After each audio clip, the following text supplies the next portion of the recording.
Oke, selamat datang kembali. Di pembahasan kali ini, kita akan coba memetakan bareng-bareng sebuah perjalanan praktis menuju kesehatan finansial. Nah, ini dirancang khusus buat siapapun yang lagi mulai belajar ngatur uangnya sendiri. Nah, kita mulai dari yang paling dasar dan paling penting dulu ya, yaitu dari diri kita sendiri. Kenapa? Karena memahami cara kita secara alami berpikir soal uang itu adalah langkah pertama yang krusial banget buat bisa mengelolanya dengan benar. Ternyata, setidaknya ada 4 tipe kepribadian finansial. Coba deh sambil dengerin, kira-kira kamu lebih condong ke tipe yang mana? Pertama, ada yang namanya money avoider. Ini tipe orang yang, lebih suka nggak mikirin duit sama sekali. Pikirannya, udahlah, rezeki mah ada aja yang ngatur. Tantangan terbesarnya yaitu memberanikan diri buat ngelihat angka dan mulai bikin rencana. Lalu ada kebalikannya yaitu money vigilance. Tipe ini super hati-hati.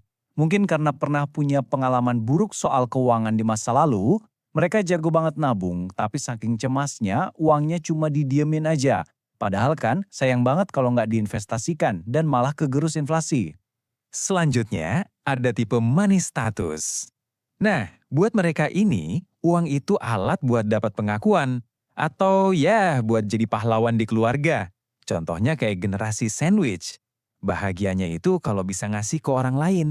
Buat tipe ini penting banget buat punya batasan, biar masa depan finansial diri sendiri nggak jadi korban. Dan yang terakhir, money focus. Ini dia nih, tipe yang semangat banget buat bikin uangnya berkembang biak. Kalau lihat orang sukses di media sosial, pikiran pertamanya itu, gue juga bisa kayak gitu. Kekuatan mereka ada di fokusnya. Tapi, ya itu, harus waspada juga biar nggak kejebak sama skema-skema investasi yang menjanjikan keuntungan nggak masuk akal. Oke, sekarang setelah kamu punya gambaran soal tipe kepribadianmu, yuk kita bangun fondasi keuangannya. Ibarat bangunan, fondasi ini harus kokoh. Dan pastinya, bentuknya akan berubah seiring berjalannya waktu dan kehidupan. Perjalanan finansial kita itu kan bertahap ya. Wajar banget kalau di umur 20-an, fokus utamanya cuma buat living atau bertahan hidup. Nanti pas masuk umur 30-an, karir dan gaji mulai naik. Nah, disitulah fokusnya nambah. Jadi living plus saving. Harapannya di umur 40-an kita udah bisa seimbangin ketiganya. Living, saving, and playing. Terus gimana alokasi idealnya? Nah, sumber kami merekomendasikan aturan simpel 50, 30, 20. Gampangnya gini, 50% dari penghasilan buat kebutuhan hidup, 30% buat masa depan alias tabungan dan investasi, dan sisa 20%-nya buat playing atau senang-senang. Kamu mungkin sering dengar saran dari luar negeri yang bilang nabung itu cukup 20%. Untuk konteks Indonesia, di mana inflasi lumayan tinggi dan banyak biaya besar kayak pendidikan atau kesehatan harus kita tanggung sendiri, angka 30% itu jauh lebih realistis kalau kita mau tujuan finansial kita tercapai. Nah, ini dia. Ini adalah perubahan kebiasaan yang paling powerful. Jangan lagi nabung dari sisa uang setelah semua tagihan dibayar. Coba dibalik. Begitu dapat gaji, langsung sisihkan dulu buat tabungan. Istilahnya, bayar diri sendiri dulu. Baru deh sisanya dipakai buat kebutuhan lain. Percaya deh, ini game changer banget. Punya fondasi yang kuat itu penting banget. Karena di luar sana ada bahaya besar yang bisa merusak semuanya dalam sekejap. Mari kita bahas lubang paling dalam di perjalanan finansial, utang konsumtif, terutama pinjaman online ilegal atau yang kita kenal sebagai pinjol.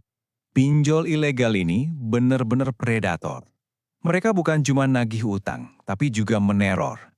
Cara kerjanya itu dengan mengakses semua kontak di HP kamu.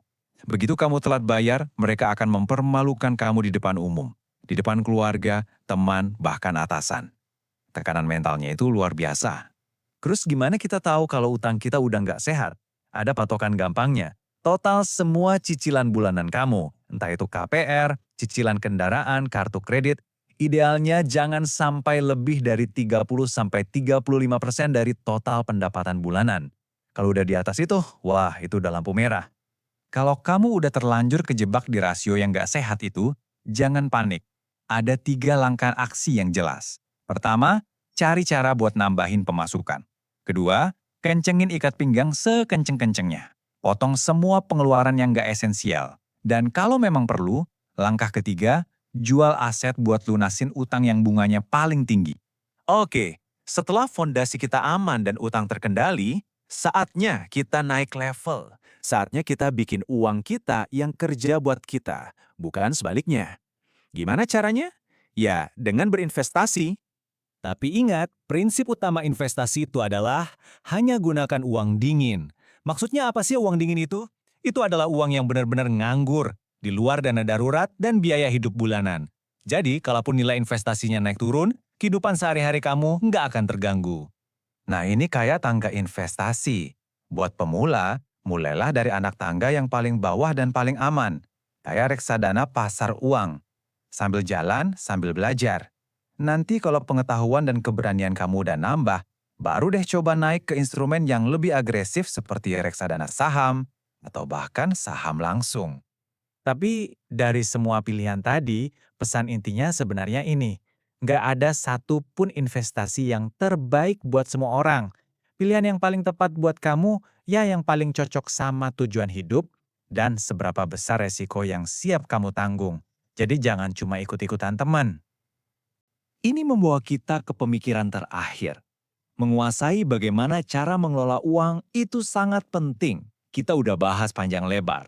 Tapi pada akhirnya, itu semua kembali ke pertanyaan yang lebih besar. Apa alasan dibalik semua tujuan keuanganmu? Untuk apa sebenarnya uang itu kamu kumpulkan?